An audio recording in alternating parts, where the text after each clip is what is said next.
অবনীবাবু পেশায় ডাক্তার।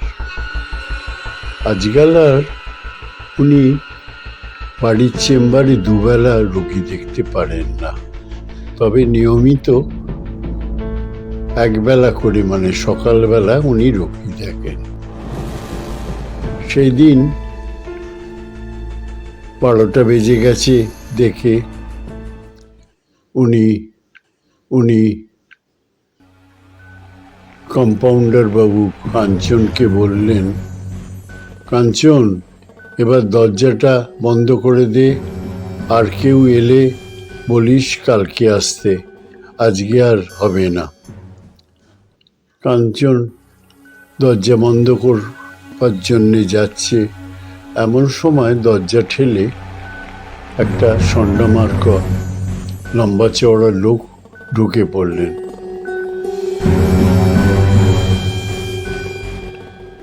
ডাক্তারবাবুকে দেখে বললেন যে আজকে আর বাবা হবে না, আপনি কালকে আসবেন। উনি যখন কথা বলছেন তখন আরেকজন ওরা লম্বা চওড়া চেহারার গুন্ডার মতন দেখতে ঘরে ঢুকে পড়ল। পরেই রিভলভার বার করে ডাক্তারবাবুর দিকে একটা কাগজ বাড়িয়ে দিয়ে বলল, আপনি সই করে দিন। ডাক্তারবাবু বললো, এটা কি? তো বলল, এটা এই বাড়িটার বিক্রি আপনি করে দিচ্ছেন আমাদের কাছে, সেই এতে টাকা আপনি নিশ্চয়ই পাবেন। কাঞ্চন ওই বন্দুক দেখে ভেতরে পালিয়ে গেছে। এমন সময় ডাক্তারবাবু ওই কাগজে সই করে দিলেন। ওরা এ করছে, কাঞ্চন বুদ্ধি করে ভেতরে গলির দরজা দিয়ে বেরিয়ে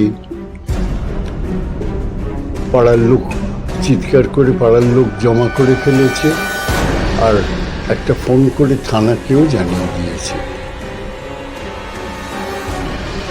ওরা একটা কিছু সন্দেহ করে ওই কাগজটা নিয়ে একজন ভেতরে এসে কাঞ্চন কোথায় গেল দেখতে গিয়ে দেখলো গলি দরজাটা খোলা, ও ওখান দিয়ে বেরিয়ে গাড়িটা দাঁড় করানো ছিল, গাড়িটা নিয়ে পালিয়ে গেল।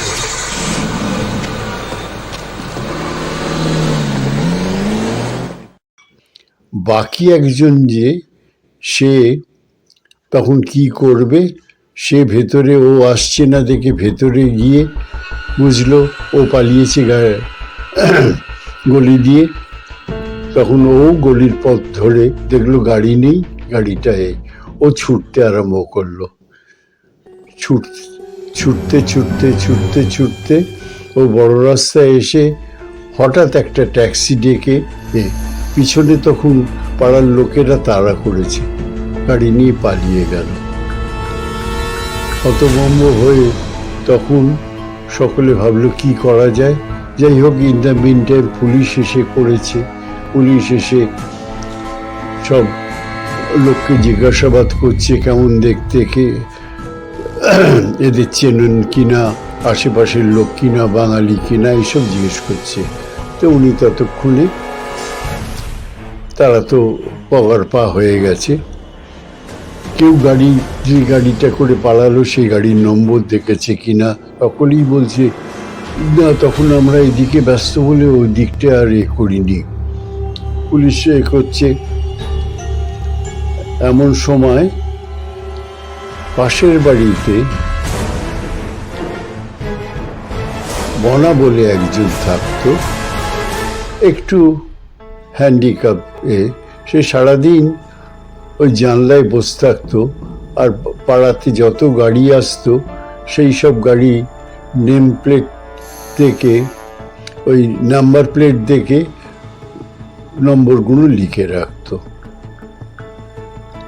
যখন পুলিশকে কেউই জবাব দিতে পারছে না, তখন একজন বলে উঠল, ওনা নিশ্চয়ই লিখে রেখেছে। বলে পুলিশ জিজ্ঞেস করলো বনাকে, বললো বনা এই পাশের বাড়িতে থাকে। বলে চলুন, গিয়ে জিজ্ঞেস করতেই বনা বার করে দিল নম্বর। যাই হোক, সেদিন এই পর্যন্ত হলো। তারপরে গাড়ির হদিশ পাওয়া গেল।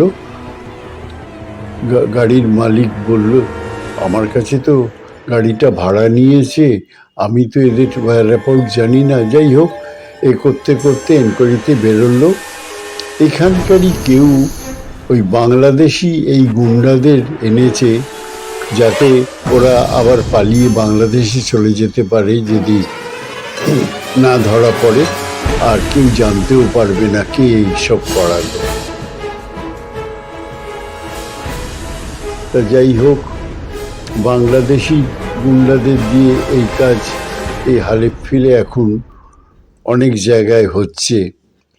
এই বাড়ি যেখানটায় বৃদ্ধ বৃদ্ধা ওরা একলা থাকে, আর ডাক্তারবাবুর মতন মেয়ের বিয়ে হয়ে গেছে। আমাদেরই দেশের অন্য রাজ্যে, আর একমাত্র ছেলে বিদেশে থাকে। বাবার সঙ্গে মনোমালিন্য হচ্ছে বাবার অমতে বিদেশি মেয়েকে বিয়ে করার জন্য। পুলিশ ইনভেস্টিগেশন করে একটা অদ্ভুত তথ্য পেল। বাংলাদেশ থেকে কিছু এরম অ্যান্টি সোশ্যাল কিছু প্রমোটার এখানে ভাড়া করে রেখেছে। তাদের টার্গেট হচ্ছে যেখানে বুড়ো বুড়িরা একলা থাকে পুরো বাড়ি নিয়ে, ছেলে মেয়েরা সব বাইরে থাকে সেই সুযোগে। এবং দেখা গেল বালিগঞ্জ সার্কুলার রোডে একটা বাড়িতে সেদিন কলকাতায় ভারত ও ওয়েস্ট ইন্ডিজের ক্রিকেট খেলা ছিল, তাই পুলিশ ইডেন গার্ডেনে ব্যস্ত ছিল বেশিরভাগ পুলিশ। সেই সুযোগে ওরা খোঁজ নিয়ে দেখেছে যে বাড়ির যিনি ওদেরই খুব ক্লোজ লোক এখানে থাকেন কেয়ারটেকার হিসেবে, তিনি খেলা দেখতে যাবেন। তাই ওরা প্ল্যান করে ঠিক বাড়িতে গিয়ে নক করলো, আর যেই চাকর দরজাটা খুলে দিল, ওরা তক্ষুনি চাকরকে ওভার পাওয়ার করে ভেতরে নিয়ে গিয়ে বন্ধ করে, আর সঙ্গে ওরা একটা ফার্নিচার বোঝাই লরি নিয়ে গেছিল। সেই লরি থেকে ওরা যে মালগুলো এনেছিল সেই মালগুলো বাড়িতে সাজিয়ে রেখে বাড়িতে যে ফার্নিচারগুলো ছিল লরিতে এ করে পাচার করে দিল।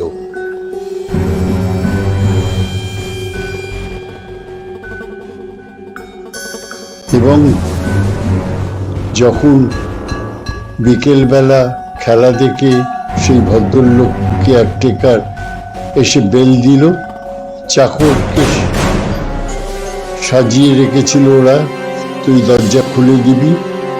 যেই দরজা খুলে দিল, ভদ্রলোক ভেতরে ঢুকতেই ওরা 4-5 জন এসে ঘিরে ধরে ওই কেয়ারটেকারকে একটা কাগজ ওরা সব টাইপ করেই এনেছিল যে ওই চাকর যেন ওদের এইটা বেচে দিয়ে চলে যাচ্ছে। এই করে তারপরে ওরা সই করিয়ে চাকরকে আর একে ছেড়ে দিল। লোকাল পুলিশ স্টেশনে কেয়ারটেকার আর ওই বাড়ির কাজের লোক তারা গিয়ে কমপ্লেন করলো। পুলিশ এলো, ওরা দেখালো যে এই দেখুন, উনি তো আমাদের বিক্রি করে দিয়েছেন, যান আপনারা কোর্টে গিয়ে এটা করুন।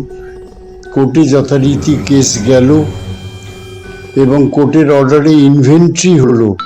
ইনভেন্টরিতে দেখা গেল যে যা সব আলমারি খুলছে, ওদেরই কাগজপত্র, ওদেরই জামা কাপড়, ওদের ফ্রিজ কেনার রসিদ, টিভি কেনার রসিদ সব বেরোচ্ছে। এখন বুঝতে পারছেন তো সিভিল কেস এর নিষ্পত্তি হতে এদের কত জেনারেশন লেগে যাবে। তাই বাধ্য হয়ে ওরা তখন জলের দামে মালিকের থেকে ফ্ল্যাটটা কিনে নেবে। এই ব্যবসা চলছে। এর আগেও গোর্কি সদনের কাছে একটা এতে হয়েছিল, এবং যে লোকটা ছিল এর পিছনে প্রমোটার ছিল, সেই প্রমোটারের নাম কি সাম আগরওয়াল।